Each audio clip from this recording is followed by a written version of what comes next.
My friends, I don't want to bring you this video, but I need to because you need to understand the depth of the problem with the Russians and how they are prosecuting this war. There's a human safari, and that's not my term, this is what is being called a human safari on civilians in Kherson and in other places in Ukraine right now, where Russians are deliberately attacking civilians with drones. I'm not making this up. I will show you all the conclusive proof. I was talking about it with Greg Terry just a day or two ago, and then you'll see some documentaries, one from DW, one from an independent documentary, so that you can see what it is. And then I want you to take action. If you know anybody in journalism, this is the time to reach out to journalists. Okay, so here's what we're going to see. We're going to start with Greg and I talking yesterday, and this is what we're talking about the drone strikes. But unfortunately, right now, it's nonstop first-person view drone attacks against civilians. I've been watching this for 2 or 3 weeks, and I have friends inside Kherson, where Virginia and I stay. We communicate regularly. Inside Kherson right now, it is, I hate to say this, but it's like civilians are in a fishbowl. And the Russian soldiers are just firing at them with these first-person drones. And when it first started happening about 3 weeks ago, and it's always happened, but I mean more regularly, I started to pay attention and go, okay, I think they're doing this on purpose. And then day after day after day after day, and there's no question, it is not safe to walk in Kherson. It's not safe to live in Kherson. It's not safe to drive in Kherson. It's not safe to go to the market in Kherson. Okay, let's see if that's true. So we'll look at this. I showed this on my video about a week ago. It was October 8th. So Russian military drones attack civilians in the city and suburbs of Kherson. This is just an average citizen talking about what's going on there. Drones are our curse. For 2 months, the drones are here constantly. Just before you came here, I was shouting, run, drones. Drones are hovering. You hear them. Zzz. It can hover. If there is a group of people, it can drop explosives on people. We hide under trees. We don't walk in the open. We do our best to run away. They can fly from early morning till very late. One leaves, another arrives. They are constantly controlling this region every day. If a car parks here, any type of car, it's hovering, hovering. If lucky, the car escapes. If they don't leave, the drone will drop. In general, they hit. Okay, and she's going on, right? So that's what's actually happening. Now let's hear more from Greg. And it is, I've heard other friends of mine, I cannot confirm this. Let me do this. Sorry, I had the wrong image on there. Prof, forgive me. I cannot confirm, but I've had many of my soldier friends tell me, Greg, they're doing it as drone operational training down here. Yeah. I cannot confirm. They even have a term for it now. Yes. They're calling it the human safari. It is. And I've seen multiple documentaries about this. One independent, one that was on DW. There's a lot about this right now, and it's sick. I mean, it's unbelievable. Just targeting civilians. A guy riding his. Okay, so before we go any further, he was saying that with his contacts, and he has vast contacts in the Ukrainian military, having been there for spending more than 4 years of his life on the ground in Ukraine, vast contacts, telling him, yes, this is actually happening. They're targeting civilians in practice training for sending them to the front lines. That's what they're doing. These are war crimes. And where's the media? So we need to be sending this to the media. But also beyond that, like, this is just, it's barbarism on a huge scale. Now, I already showed you this lady. Now, let's look at this. Anton Goroshenko talking about this. Kherson, a civilian walking, Russians throwing a grenade from a drone to publish this video. They're publishing these videos as well. Like, yay, go mighty Russia, we're doing this thing. This is a live human hunt, and it's been going on for a while now. Maybe that's a topic to be discussed at the UN. Now, what you're seeing here, this is a still of the picture. This was actually just dropped, and this person on the ground is not going to be alive very much longer. And I'm not showing that because YouTube censors and that sort of thing, but it's just bizarre. Now, look, this guy, his name's Kaylin. Kaylin is a journalist, a creative frontline of BY Line TV, director of Under the Deadly Skies. Okay, I just went to the city in Ukraine where Russians have been killing civilians with POV drones constantly, and it's getting worse. What I saw was shocking. The locals told me that the only thing protecting them is leaves on the trees now, and the leaves are falling, and there's no protection and no plan. It's an unprecedented evil I didn't think humans were even possible of. Everyone in that city looks up at the sky constantly because they are being hunted from above. This is the future of warfare, and it should terrify the world. Here's my full documentary on Herzon. Okay, so we're just going to hear a couple minutes of him explaining what's happening, and then I'll show you a little bit of the DW documentary that I just saw as well, and we'll circle back to Greg and my conversation at the very end. And then I'm going to ask you, if you know anybody in journalism, please send this video to them.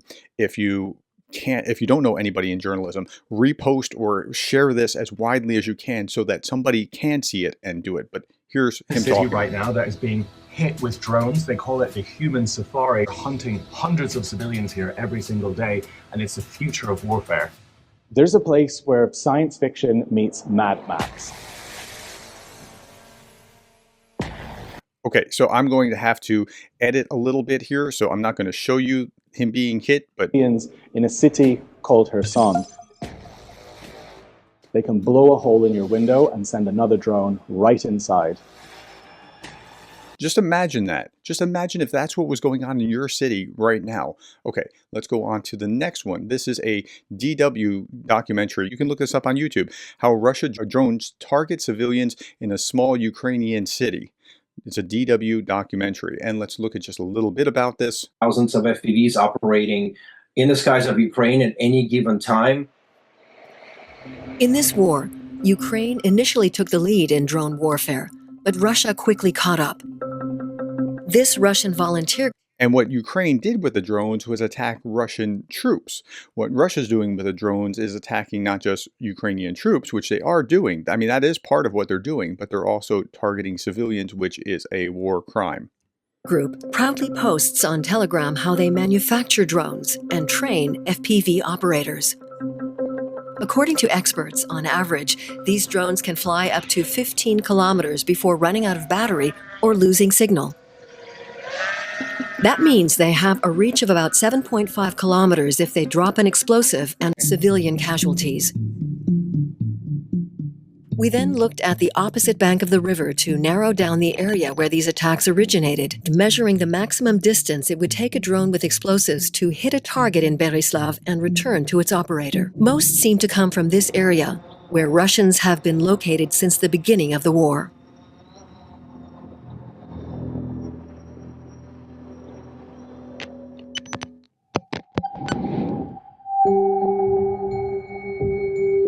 In the summer of 2022, I started working here at the warehouse. At first as a loader like all the others, and later I switched to the car. Yevhen is one of many volunteers working with World Central Kitchen, an international NGO that delivers food to those in areas under conflict. Once a month, he travels to the Berislav district. Visits used to be more regular, but going there is too dangerous now. Drones have targeted relief workers. Okay, I'm not making this up. This is the DW documentary talking about that as well. Let's go back to what Greg and I were talking about, and then I want to share with you an email that I just received this morning, and I'm going to ask you to do something about it yourself. They are dropping them on moving vehicles. They are dropping them on, I have seen, you name it, from teenagers to elderly people. They try to drop them into apartment buildings. They're practicing. And yes, they have this technology. So does Ukraine. You can take a drone, you can bring it down. You have another drone, break out the window, and then you take in the second drone, you drop the munition, and it's on a delay fuse. The drone backs out of the window, flies away to be used again.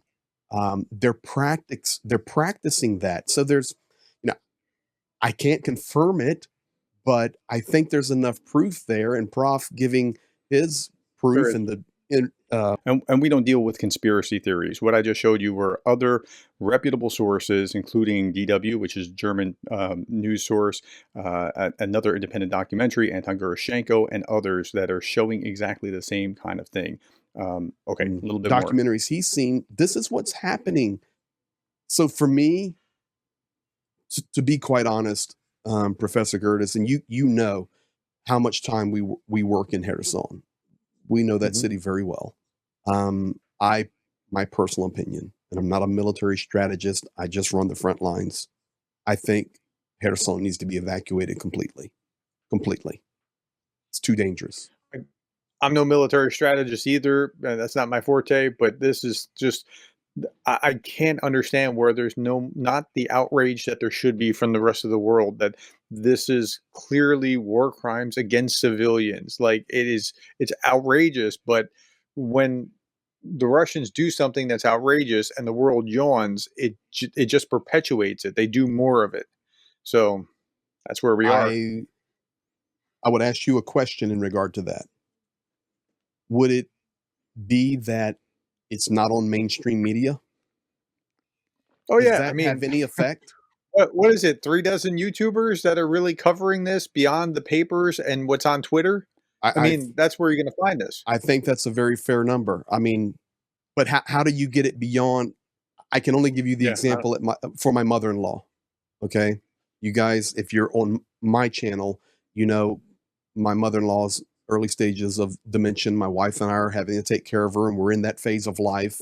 She watches her news 24/7, sitting in her recliner, and every night she'll look at me and goes, "Greg, were you just on the TV down there?" You know, because I'm in my studio downstairs. I said, "Yes, me, Ma. I'm talking about Ukraine." She goes, "Well, why isn't on the news if it's so bad?" That's the question. Why isn't it on the news? And, you know, Meemaw brings a valid point. Why isn't it on the news? I literally watched them target 2 teenage boys. And one was on a bicycle, one walking beside him. I know the general location where they were. And it makes me think about my son. If my son was out with his friend and they're just trying to walk down to the little corner shop to get a Snickers bar, and a grenade. Not even that. Little babushka just trying to get her groceries home. I mean, it's just.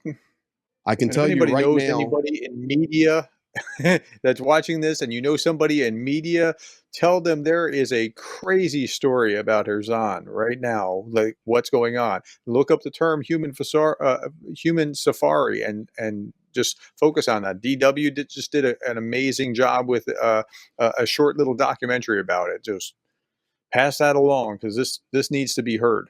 Okay, so I said that yesterday, and then somebody did actually pass that along, and they contacted me and they said, and I'm not showing you the actual email because I don't have permission yet.